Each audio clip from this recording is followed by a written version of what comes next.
These beautiful, huge pink flowers are Trichocereus flying saucer. This beautiful yellow one here is called Dutchman's Gold. These orange ones in here are called Arizona Sunset. Look at all these beautiful plants. My goodness, who doesn't want more of these in their garden? And if you don't have one, we got them.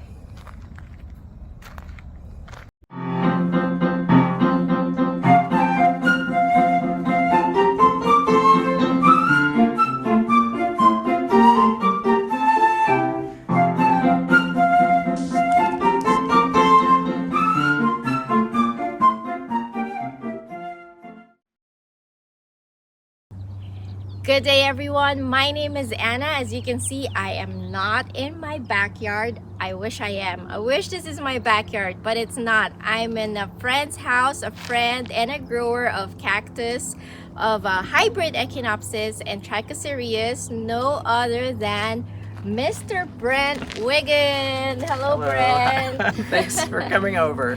Nice to see you again. It's been 2 years. I was here 2 years ago. So now I am back. And let's get started. Show us what you have for today, Brent. Well, this is my growing area, staging area.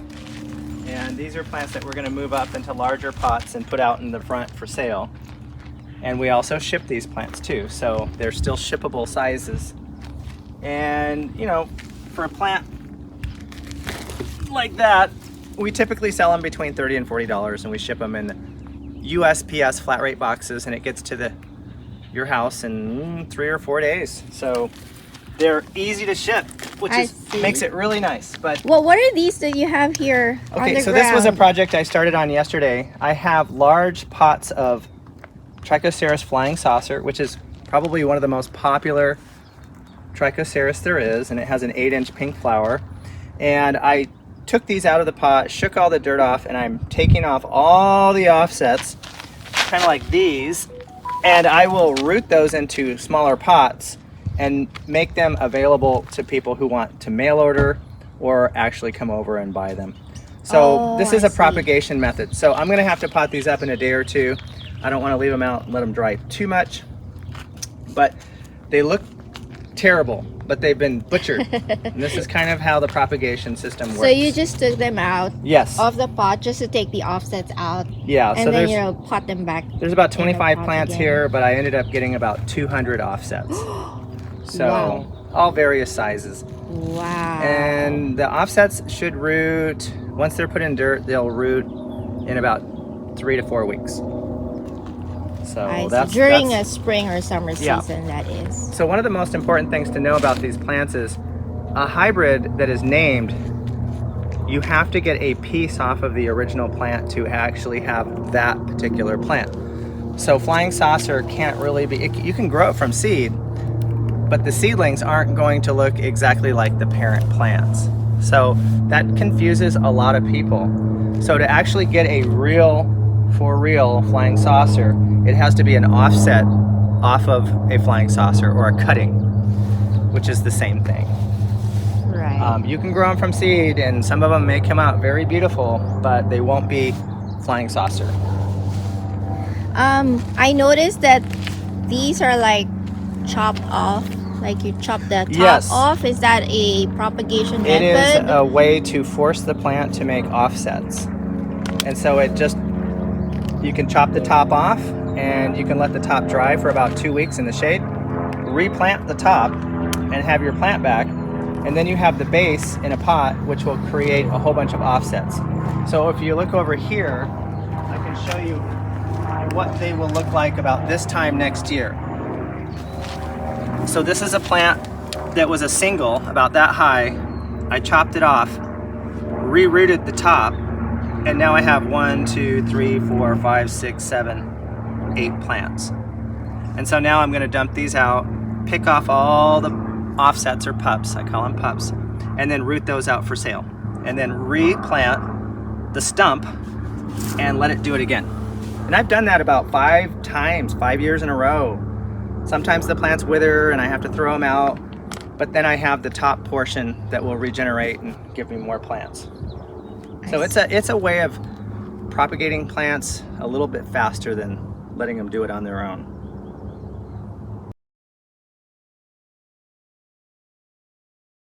My name's Brent Wigand, and this is our Mega Bloom 2023.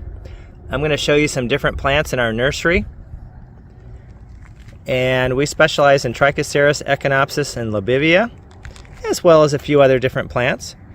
These beautiful, huge pink flowers are Trichocereus flying saucer.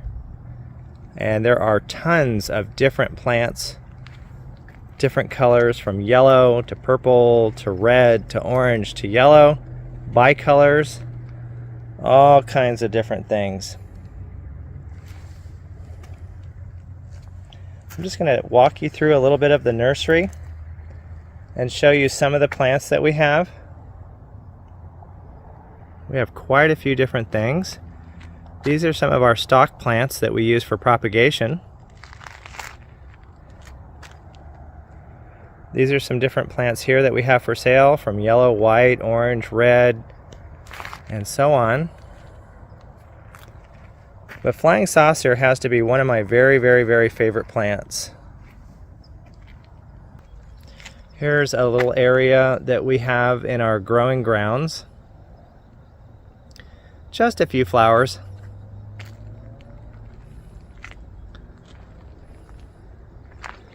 Here's a beautiful white with yellow. This is an unnamed hybrid that I did in 2020. This one is called Sweet Aloha. These really spiny ones over here are called Super Orange, and they're a cross between Trichocereus and Hildewintera. There's peach colored ones, pink and peach colored ones, all different kinds of combinations of color. These orange ones in here are called Arizona Sunset.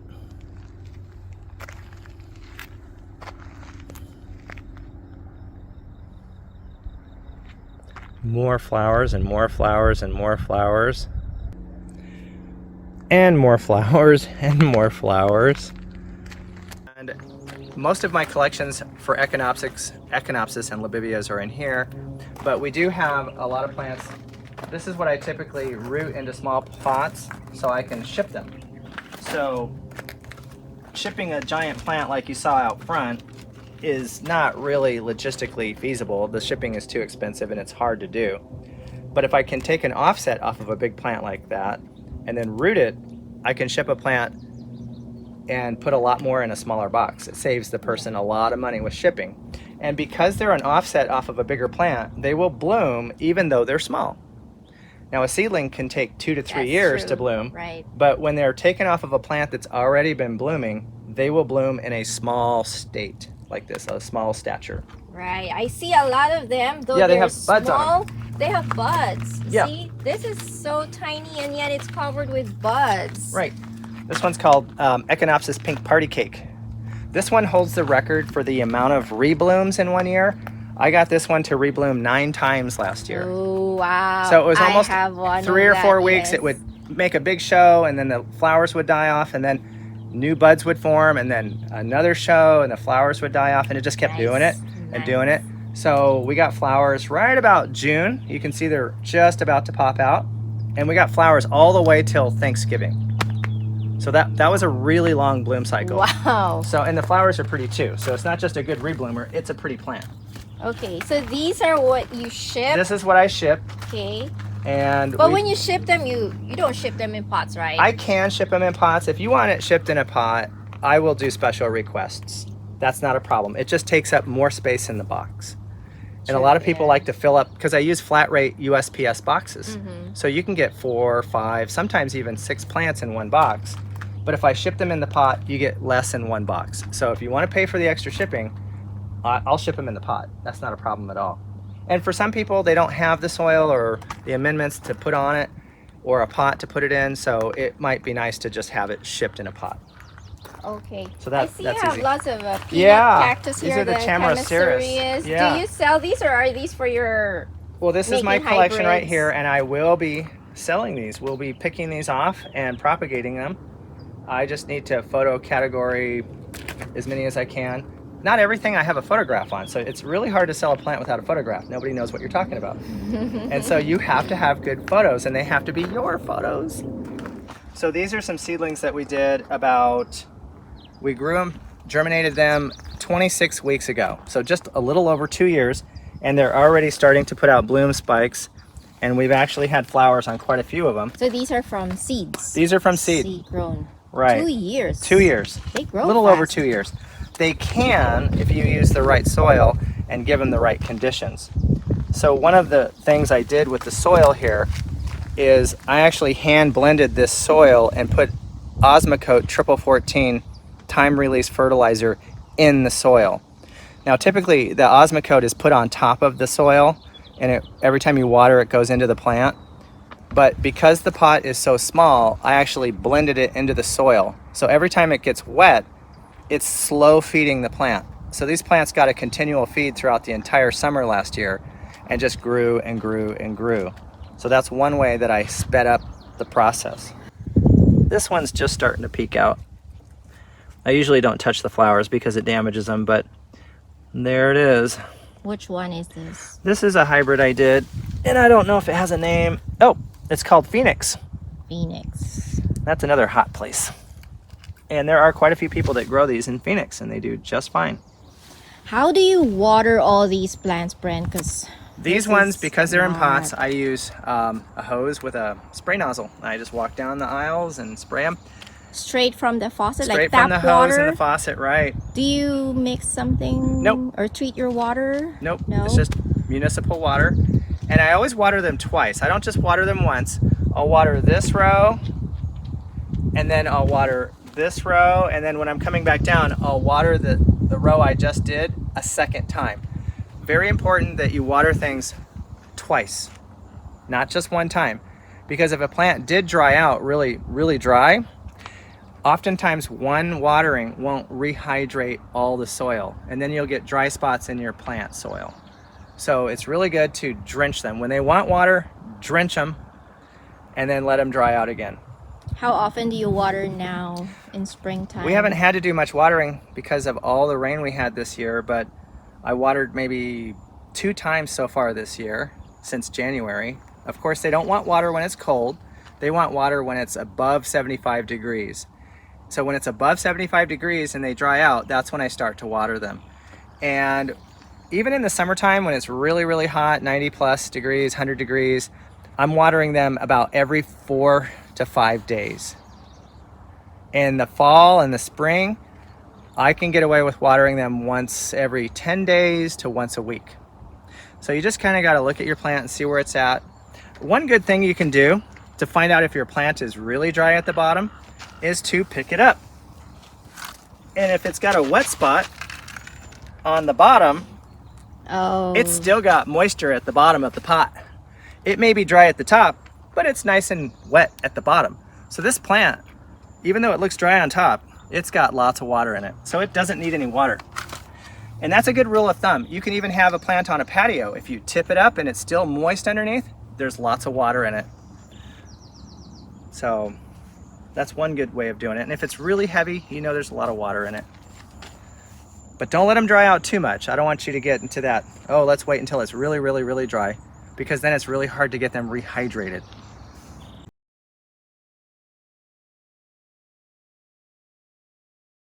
This has been a passion of mine, I think since the age of 5 years old was when I bought my first cactus. And I have never stopped being intrigued and interested in growing cactus. This one is called Trichocereus epic, and the color is just iridescent. Beautiful, beautiful plants. And these plants are very easy to take care of in the summertime, and we're here in Wildomar, California, and it gets hot. It gets over 100 degrees in the summertime, and these plants only require water, nice watering, about once a week. As I was saying, these plants are very easy to take care of. They really love to be in pots. You can also plant them in the ground, and depending on your climate, there's a lot of different things that you can do with them. They're very easy to grow, and many of our plants not just bloom once a year, But with proper feeding and proper care, you can get these plants to bloom 6, maybe even 8 times a year. This one's really a beautiful orangey peach. And I'm going to show you a few more of my Trichocereus flying saucer. Look at all these beautiful plants. My goodness, who doesn't want more of these in their garden? And if you don't have one, we got them. And up until now, we had distribution issues. Because of COVID back in 2020, we had all kinds of problems when we were shut down and people were at home and not working. So some of the companies that make the pots ran out and they didn't have employees coming to work because of COVID restrictions. Yeah. And we ran out of black pots. So I was starting to get really nervous about, like, what am I going to do? I can't have plants for sale if I don't have pots. It's kind of a big component of the nursery industry. And then one day I was at Costco and I was walking down the aisle that has all the utensils and things, and I thought, hey, I wonder if this would work. So I bought a whole giant bag of them, and I did the math on it. It breaks down to like 2 cents a pot, which is a whole lot cheaper than the other pots that I have. And all I had to do was get a ice pick and poke 2 little holes at the bottom. Yeah. And it actually worked really, really good. The only problem with it is it's a little tippy because it's taller. It's lightweight. It's lightweight. And these have been in the sun for 2 years and they're still holding up. But it's good for growing like little seedlings like this. Red solo cup. Red solo cups. And so if you can't find the plastic pots and you don't want to pay the exuberant prices for some of these plastic pots, which they are expensive now, this is 2 cents a pot. Now, mind you, you have to buy a whole big bag of them at Costco, but then you'll never be out of cups if you have a party. So, and then they're easy to handle too. You know, it's like party on. So that was one of my things that I came up with to kind of get through this distribution problem that we had for about 1.5 years. Okay, everybody, the video continues. I just wanted to finish out the video by showing you some of our growing grounds. These are the larger plants that I don't typically ship, and they're for pickup only if you live in Southern California. But we generally do have just about anything available in a smaller size that we can ship in a box and have it delivered right to your doorstep. So here's a little panoramic of our nursery. And one more time, if they want to get in touch with you, where do they go? Where do they find you? You can find my information on torchcactus.com, and you can follow me on Instagram at torchcactus. So just look at torchcactus.com and you can find my phone number. You can text me, and the best way is really to message me on Instagram. Thank you. All right, thank you, Brent. Yep, thank you so much. Thank you. All right. Bye. Bye.